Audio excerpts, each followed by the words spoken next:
Hace 48 años, cuando llegamos a España, por providencia divina, aterrizamos en esta iglesia cuando se reunía en la calle Lepanto. Os felicito por todo esto, eso es una maravilla, francamente. Pocas iglesias tienen lo que tenéis vosotros y es de agradecer al Señor. Hace unos semanas, me imagino, se dieron unos mensajes sobre los dones espirituales y hay muchas cosas sobre los dones en que todos los evangélicos estamos de acuerdo. No obstante, hay también unos temas en que el pueblo de Dios simplemente no ha llegado a un acuerdo. Y entonces me han invitado a que ocupe este día con ese tema. Claro, el tema es muy amplio. Hace unos años escribí este libro llamado Dones Espirituales y una buena parte del libro es precisamente todos esos temas a veces son complejos y complicados, pero es que requiere que realmente miremos con mucho cuidado lo que dicen las Escrituras y resistir la tentación de saltar a conclusiones que no tengan una base en la palabra de Dios y dejar en el aire aquellas cosas que, pues, Dios simplemente nos ha dado más información. Ahora, evidentemente en 2 sermones esto no es posible. Entonces, lo que voy a proponer es esto. Si te interesa el tema, a la salida mi esposa te atenderá. Puedes comprar por 6 euros. El precio va bajando porque el euro, ¿me entiendes? Es lo que está pasando. Y luego de paso, si quieres tu media naranja, que no es un libro solamente para jóvenes. Empezamos diciendo qué es el matrimonio, cómo encuentras tu media naranja, qué es lo que Dios dice al respecto, que por cierto esto viene con garantía. Compras el libro, novia segura. Entonces, pero la cosa no acaba ahí. ¿Qué haces con esa media naranja cuando la tengas? ¿Me entiendes? Entonces, todo lo demás tiene que ver con el matrimonio, pero acuérdate de que al fin de cuentas el matrimonio son 2 pecadores. Pues muy redimidos que sean, intentando convivir. Y claro, todo eso vale para un joven, es que le conviene saber eso de antemano y no esperar hasta que se case para empezar a trabajar ese tema. Por tanto, mi esposa te atenderá, si quieres, a la salida, que por cierto me invitan para predicar, no porque soy un buen predicador, porque los pastores quieren escuchar a mi mujer cantar. Se ve que me he casado por encima de mis posibilidades. Por cierto, mi mujer está dándome señales. Si quieres que te dedique el libro, hay unos papeles allí, pon tu nombre claramente para este libro. Con por favor, dime, soltero, buscando desesperadamente una novia para que no dedique el libro, que Dios te bendiga en tu matrimonio y ni siquiera tienes novia todavía. Dame una pincelada de quién eres, divorciado, separado, casado, ayúdame, lo que sea, para que no me equivoque. ¿De acuerdo? Ok. Una vez que todos los libros del Nuevo Testamento fueron escritos, eso tardó hasta el año más o menos 90, el último libro siendo Apocalipsis, los líderes de la Iglesia empezaron ya a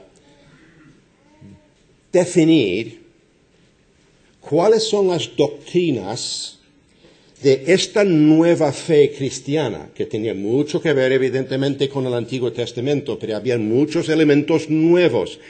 ¿Qué es esta nueva fe cristiana? ¿Cómo es diferente del judaísmo que hemos conocido hasta el momento? Lógicamente, iban a por la deidad de Cristo y cosas al estilo, y curiosamente, no definieron al Espíritu Santo como una persona de la Trinidad hasta más o menos el año 300. Esos son muchos años. Pero acuérdate de que esto no es un siglo de tanta tecnología, Internet, donde la gente puede viajar rápidamente en aviones. Esto tardaba su tiempo. Entonces, los líderes tocaron primeramente lo más fundamental, lo más básico de la palabra de Dios, las doctrinas fundamentales o básicas.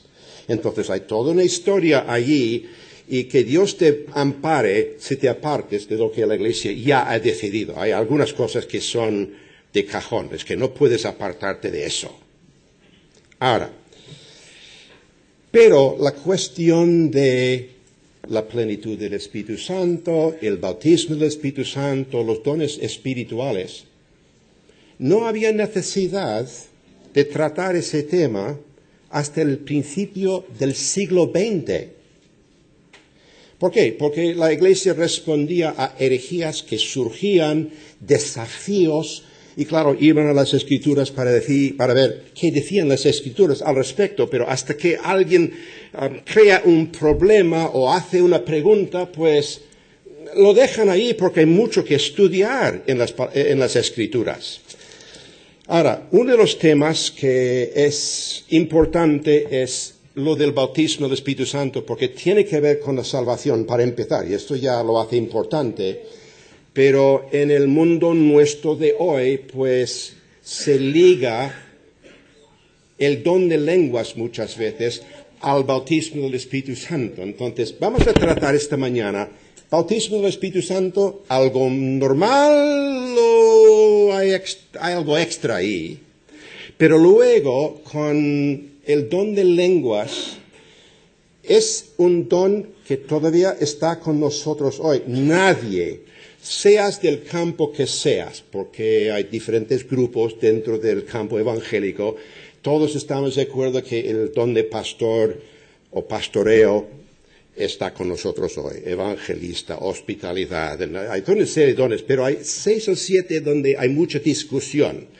Quizás el más importante es lo de lenguas. Por tanto, vamos a por el bautismo esta mañana y por su relación con, a ver qué relación tiene con dones. Esto lo veremos esta tarde. Ahora, cada uno de los 4 evangelistas citan las palabras de Juan el Bautista de que yo bautizaba con agua, pero el que viene te bautizará con el Espíritu Santo. Esas palabras se repiten en Hechos capítulo 1, como hemos leído hace poco tiempo. Vale.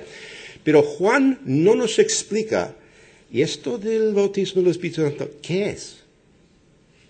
Simplemente dice que va a ocurrir, pero no te dice qué es ni qué es lo que pretende lograr. O sea, ¿qué es? ¿Simplemente una postdata o qué es? Entonces tienes que ir a las epístolas para encontrar una definición. Ahora, como el tema es polémico, hay al menos 2 normas o leyes que convienen a respetarse cuando estudias temas de este tipo, que son polémicos. Y en este en particular, siempre quieres dar preferencia a pasajes didácticos que normalmente se encuentran en las epístolas. Hay algunos en Hechos, pero Hechos técnicamente es un libro histórico, que simplemente dice esto ocurrió, pero no te dice qué significado tenía. Mientras que en las epístolas, el propósito de una epístola es explicarte sin pelos en la lengua exactamente qué quiere decir. Por tanto, lo que quieres hacer es empezar con las epístolas, hacer tu definición y luego ir a Hechos y a ver si se casa. Porque si no se casa, vuelves otra vez a ver si has entendido bien lo que dicen las epístolas. No tiras a Hechos por la borda, pero reconoces que Hechos, además, es un libro muy especial en este sentido. Es un libro que describe algunas cosas que ocurren al pasar los judíos que creían en Dios, en Jehová Dios, pero ahora están pasando ese periodo de transición entre el antiguo pacto de la ley y el nuevo pacto de la gracia en Cristo Jesús. Y claro, hay algunas cosas que ocurren que nadie cree que son repetibles para nosotros hoy. Y dices, ¿esto qué es? Por ejemplo, los discípulos de Juan el Bautista, el día de Pentecostés, el Espíritu Santo viene, mora en los creyentes, bautizan a los 120 creyentes judíos y los apóstoles.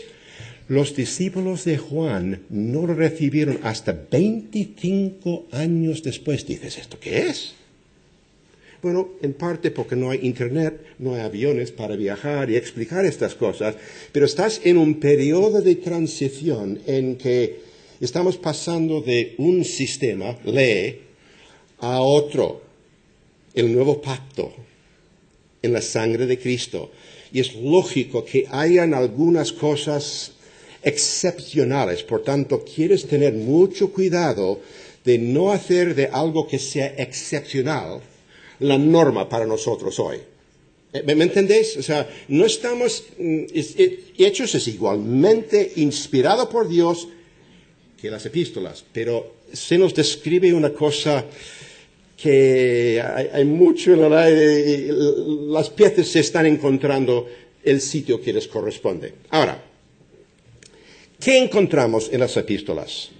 Hay 5 textos que son candidatos a una definición de qué es el bautismo del Espíritu Santo, pero 4 de ellos,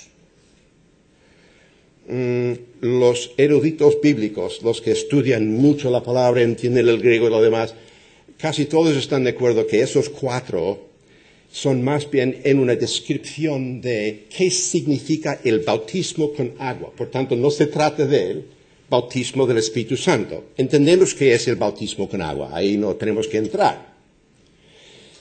Pero hay un texto que es muy claro y que sí nos da una definición. Se encuentra en 1 Corintios 12, y si tienes tu Biblia, vale la pena mirarlo. 1 Corintios 12, versículo 13 dice, porque por un solo espíritu fuimos todos bautizados en un cuerpo, sean judíos o griegos, sean esclavos o libres, y a todos se nos dio a beber de un mismo espíritu. Ahora, evidentemente está hablando del bautismo del Espíritu Santo. Pero quiero que hagas conmigo unas observaciones que saltan de la página. No tienes que buscar 3 pies al gato para salir con estas observaciones. Están ahí. Lo primero es que, sea lo que sea, el bautismo del Espíritu Santo tiene que ver con la iglesia, el cuerpo de Cristo. Ahora, en todo este capítulo, Pablo está comparando a los creyentes con diferentes miembros del cuerpo humano, porque cada creyente ha recibido al menos un don espiritual, si no más. No tenemos tiempo para mirarlo todo. Y que somos diferentes en muchas cosas, una de ellas siendo, yo tengo ciertos dones, vuestro pastor tiene otros dones, mi mujer tiene otros dones, y todos nosotros, con los dones que Dios nos ha dado, el Espíritu Santo nos ha dado, pues trabajamos como un cuerpo que funciona, que colabora, todos los miembros entre sí. Porque si tienes un brazo que te da una bofetada y dices, esto no es normal. ¿Por qué? Porque esta mano es parte de este mismo cuerpo. Que lo haga con tu pastor, eso es lícito. Porque esta mano mía y su cara es otra. Son 2 cuerpos diferentes, pero tú y yo somos parte del mismo cuerpo. De ahí que el pelear entre nosotros es como hacer esto. Es decir, no tiene sentido. Somos parte del mismo cuerpo. Vale, no predico más. Cada vez que Pablo en sus epístolas habla del cuerpo en un sentido teológico, está hablando del cuerpo de Cristo, que son todos los que han confiado en Cristo como su Salvador y que han recibido dones. Por eso yo soy una oreja, tú eres una nariz y tú eres una pierna derecha, ¿me entiendes? Pero entre nosotros, como un cuerpo, trabajamos juntos, hay una coordinación ahí. Primera observación, sea lo que sea el bautismo del Espíritu Santo, tiene que ver con el cuerpo de Cristo, la iglesia. 2. El bautismo es común a todos los creyentes. Pablo dice, todos fuimos bautizados en un mismo cuerpo, iglesia, todos. Se incluye a sí mismo, pero está hablando a los corintios, esta iglesia en concreto. La iglesia en Corinto era la iglesia más problemática, más cargada de herejías y problemas y pecados que cualquier otra iglesia que conocemos en el Nuevo Testamento. Habían otras iglesias, pero las que tenemos aquí citadas, tú no quieres formar parte de esta iglesia. Muy problemático. Sin embargo, Pablo dice, todos fuimos, y en el idioma griego, que es diferente en algunos aspectos que el español, la gramática aquí es que en un momento concreto, todos nosotros, yo, el apóstol Pablo, y vosotros, por muy problemáticos que seáis, todos fuimos bautizados con el Espíritu Santo. O sea, entonces, no es posible ser creyente sin ser bautizado con el Espíritu Santo. ¿Estáis conmigo? O sea, si no estás bautizado con el Espíritu Santo, no eres creyente. Claro, aquí entra lo que llamamos teología. Ahora, tienes pieza A, pieza B, muy claro, y alguien hace la pregunta, ¿y cuándo ocurre esto del bautismo del Espíritu Santo? La Biblia no lo dice. Te has hecho la pregunta letra C. Pero no somos tontos. Hay una lógica aquí. Si todos los creyentes han sido bautizados con el Espíritu Santo, y no es posible ser creyente sin bautizado con el Espíritu Santo, el único momento en que podemos ser bautizados con el Espíritu Santo, si lo notamos o no, eso ya es otra cosa, es cuando nos convertimos.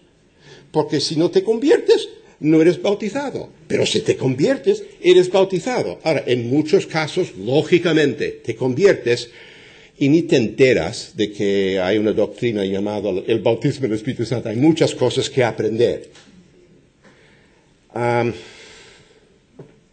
3. Ocurre simultáneamente, como dijimos, con la salvación. Ahora,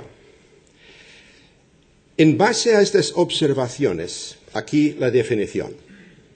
El bautismo del Espíritu Santo es esa obra por parte del Espíritu en el cual Él coloca, bautiza en, o sea, sumerge en, coloca en el cuerpo, la iglesia, aquella persona que cree en Cristo como su Salvador.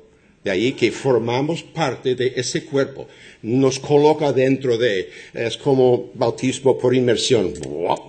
Estás dentro ya, y luego te levantas en nueva vida. Ese es el simbolismo del bautismo. De ahí que Romanos 6 no es bautismo del Espíritu Santo, es bautismo de agua. Y lo que simboliza es como si fuéramos sepultados con Cristo y levantados a una nueva vida. Limpios ya. Luchando con el pecado, pero delante de Dios absolutamente limpios.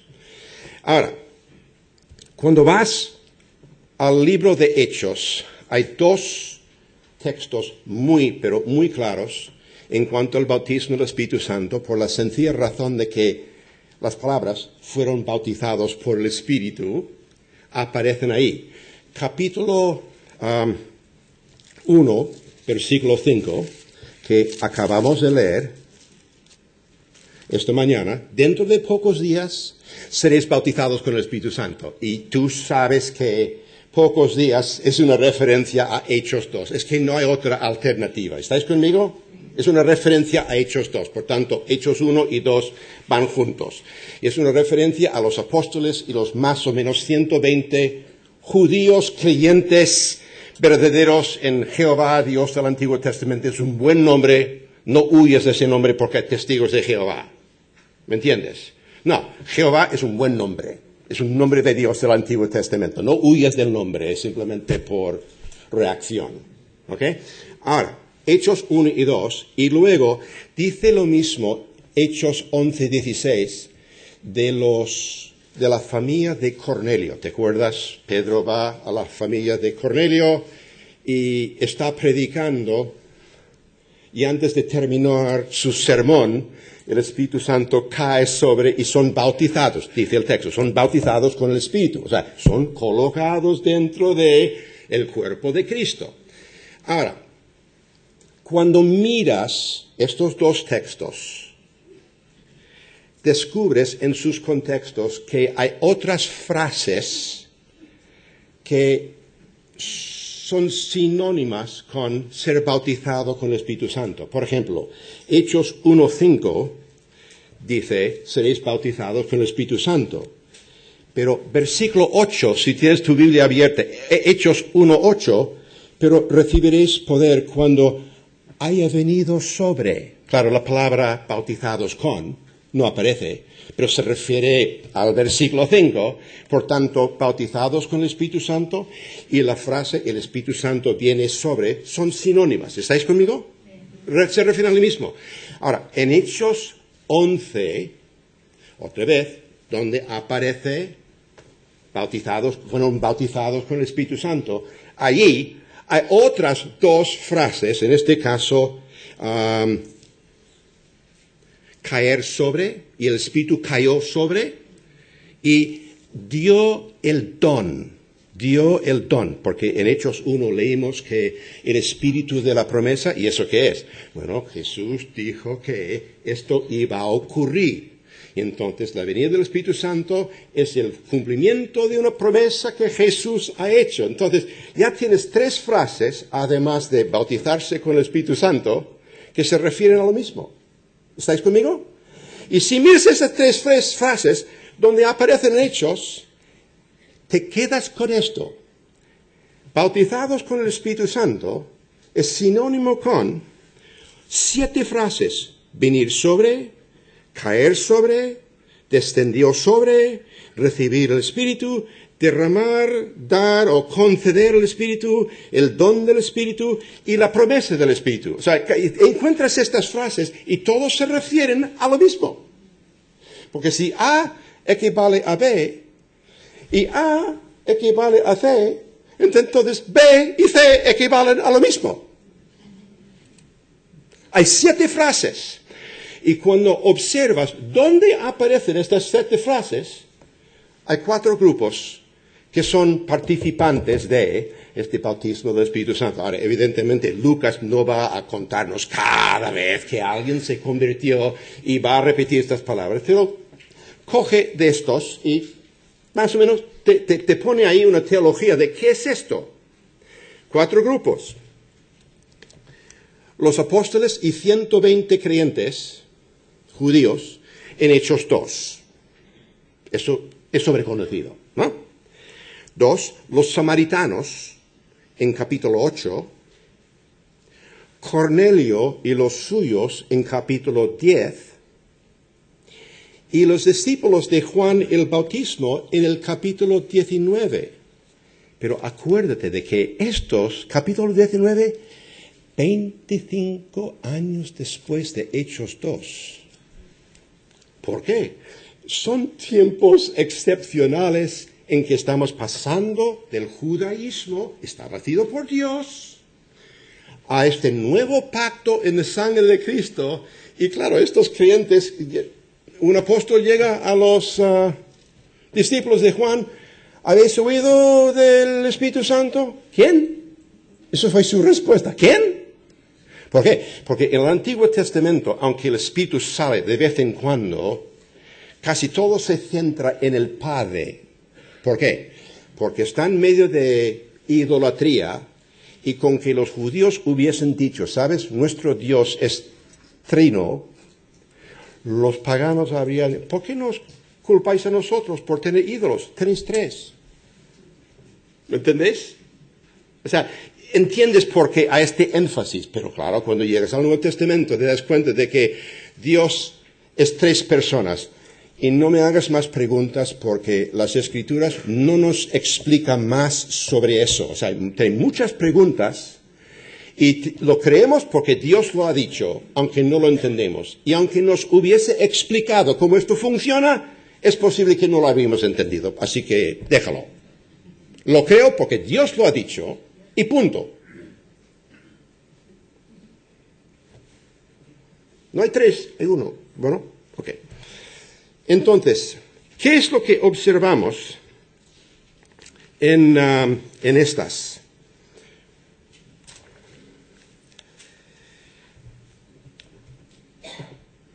La fe en Cristo es el único requisito para ser bautizado con el Espíritu Santo. Es el único requisito. En Hechos 2 se entiende que los apóstoles y los 120 judíos son creyentes, pero al estilo del Antiguo Testamento. ¿Estáis conmigo? O sea, ahí no hay debate. Pero con los samaritanos, los de Cornelio y los discípulos de Juan, el texto dice explícitamente creyeron en Cristo de una forma u otra y fueron bautizados. Es el único requisito que hay. Luego, descubres cuando ves estos 4 textos, capítulos, que lo que sucedió después, los resultados visibles de haber sido bautizado con el Espíritu Santo, son diferentes en cada caso. Por ejemplo, en Hechos 2,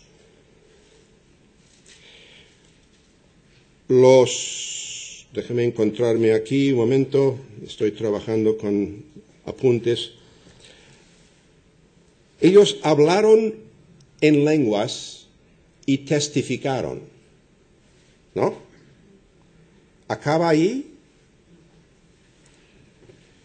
Además dice, vino del cielo un estruendo como de un viento recio que soplaba, y se les aparecieron lenguas repartidas como de fuego, asentándose sobre cada uno de ellos. Lo que dice, palabra de Dios, como dicen los católicos. Muy bien, ¿no? Bien hecho. Ya, pero en el caso de Cornelio, capítulo 10, hablaron en lenguas, ¿vale? Los discípulos de Juan el Bautista hablaron lenguas, pero también profetizaban. Y con los samaritanos, Simón nota algo,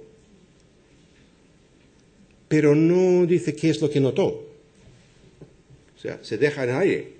Ahora, señores, estos no coinciden entre sí, y te sugiero que es un error insistir en que uno no es bautizado con el Espíritu Santo, a no ser que hable en lenguas, ¿por qué no pillas lo de profetizar?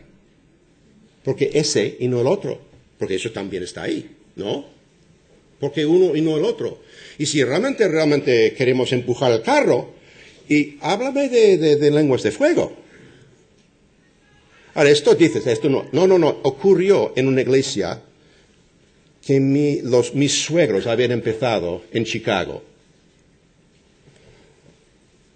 O sea, hay de todo aquí. Y no digo que en ese caso fuese legítimo, era otro desmadre en este caso. Pero lo que no podemos hacer es ir cogiendo al estilo cafetería lo que más nos interesa o más nos llama la atención, porque aquí hay un abanico de resultados o expresiones de algo que ocurrió justo después de ser bautizados con el Espíritu Santo. Ahora, pocos están discutiendo si testificas después de ser bautizado en el Espíritu Santo. Profecía, para que lo sepas, hay 7 diferentes definiciones de qué es profecía, el don de profecía. ¿Qué? ¿A elegir uno que más le guste? No. ¿Qué dicen las Escrituras? Como me queda un poco más de tiempo, ¿no? Tú dígale 12 y 10, déjame meter algo aquí.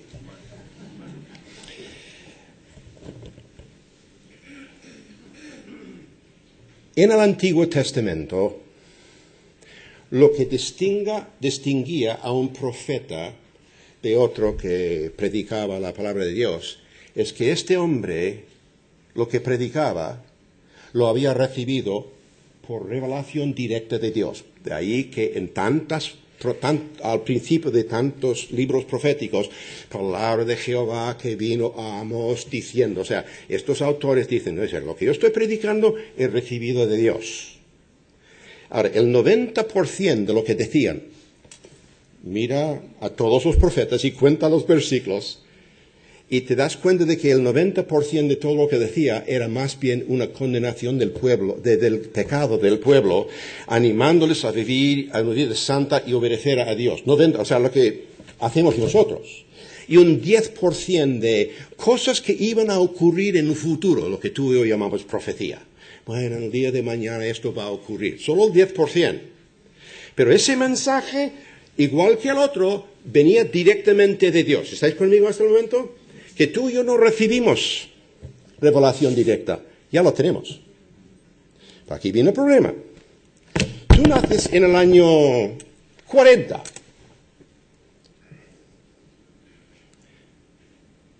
Cristo ha muerto, ha resucitado, ha ascendido al cielo, el Espíritu Santo ha venido. ¿Y qué es lo que debes creer? Porque todo esto es nuevo. Y tú no tienes el Nuevo Testamento en tus manos. ¿Y cómo vas a saber qué creer? ¿Me entendéis o no? Y aun cuando los 27 libros han sido escritos, va a tener tiempo haciendo copias a mano porque no hay fotocopiadoras para que las iglesias queden una copia de cada uno de los 27. O sea, ¿qué vamos a creer? ¿Qué es lo que debemos creer? ¿Seguís el problema? Cuando pasas del Antiguo al Nuevo Testamento, lo que distinguía a un profeta de otro que predicaba el Antiguo Testamento, revelación directa, y pasas al Nuevo, y ahora tienes personas con el don de profecía. No notamos ninguna indicación de que estamos hablando de otra cosa. ¿Estáis conmigo? Entonces, ¿para qué sirve una persona que tiene don de profecía? Pues aquí todos estos creyentes, es el año 40, Jesús ya está en el cielo. ¿Qué es lo que tenemos que creer? Y esta señora se levanta y dice, el Señor me ha dado una revelación. Y te repite quizás un capítulo de Romanos.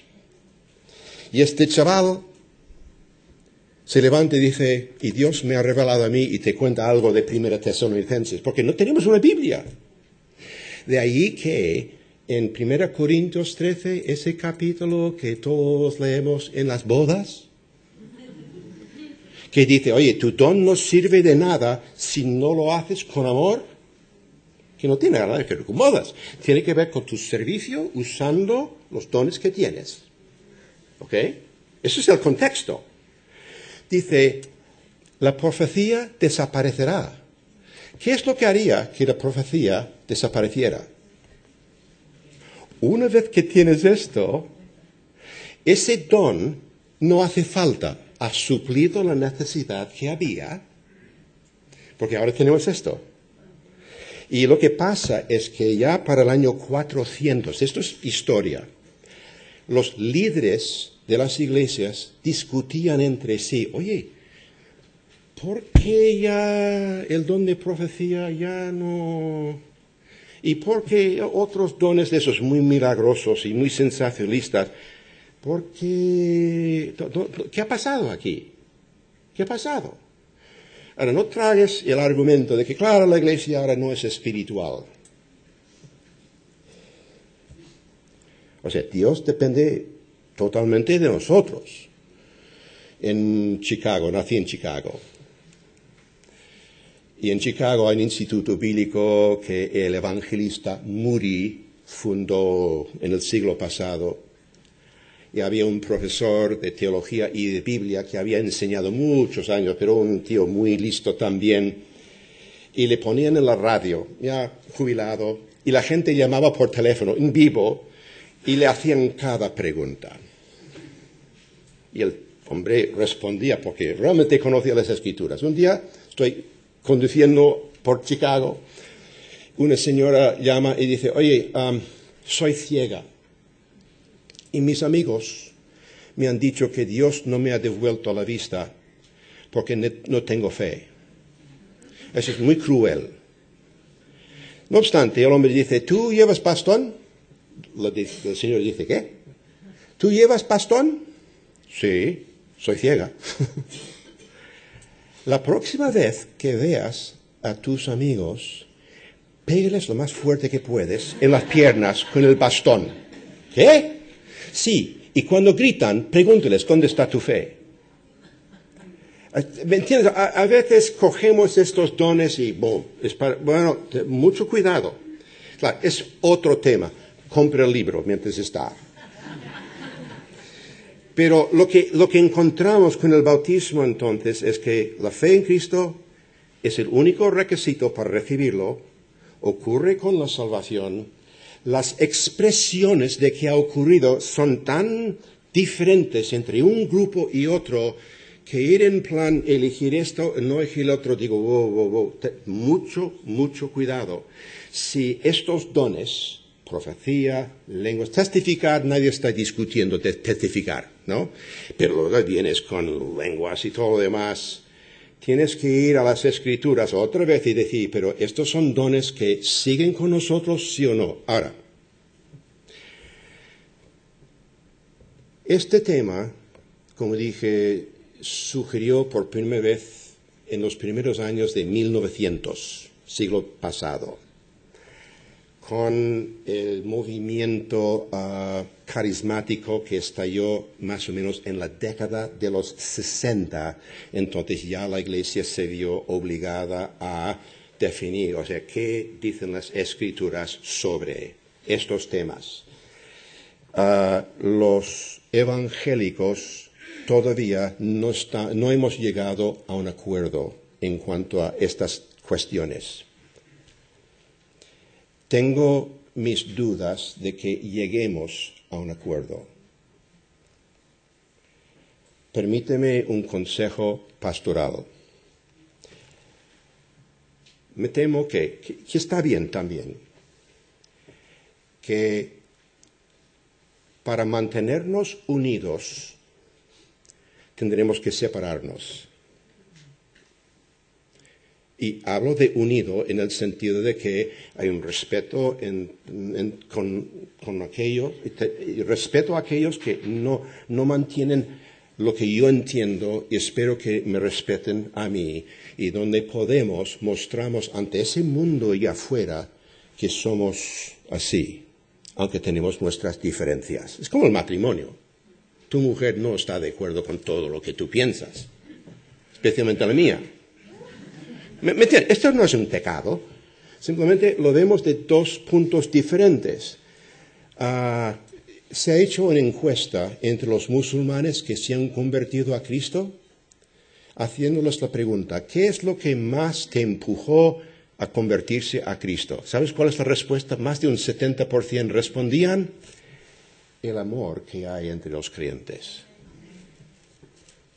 Ya, pero no podemos ponernos de acuerdo. Bueno, es prácticamente imposible que uno que no cree en una cosa y otro que sí cree en una cosa, en estas cuestiones, convivan y que sus cultos marchen con armonía. Es imposible. Mejor, para mantenernos unidos como creyentes, que nos separemos y que mostremos a ese mundo que, aun con esas diferentes de opinión, que Dios bendiga a cada grupo, somos capaces de convivir y colaborar juntos en aquellas cosas que tienen que ver con la salvación de tanta gente perdida.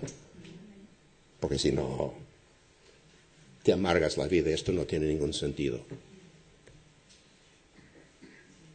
Sabéis que tengo razón, ¿no? Estáis conmigo en esto. La vida es así. Lo aceptamos, respetamos a nuestros hermanos, quienes son hermanos. Hay que estar seguro de que sean hermanos y que nosotros somos de Cristo también, ¿no? Y que Dios nos bendiga. Ahora, entonces, esta noche, lenguas, ¿vigente? ¿Sí o no? O sea, este es uno de esos dones vigentes. Personalmente creo que profecía, no por la definición que he dado. Sanidades.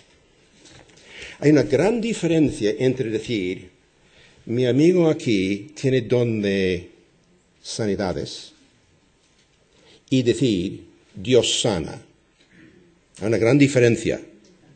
Porque si este tiene don de sanidades, después del culto, pues hay una cola aquí, ayúdame con esto y el otro, y que sería legítimo, ¿no? Porque él puede hacer algo. Si decimos, ¿Dios sana hoy? Sí. ¿Dios siempre sana? ¿Dios sana tan a menudo como quisiéramos? Tampoco. Y llega un momento en que, entiéndeme, y no sé cuál es la situación de la iglesia, no conozco los miembros, llega un momento en que uno tiene 80 o 90 años de edad y está luchando para sobrevivir.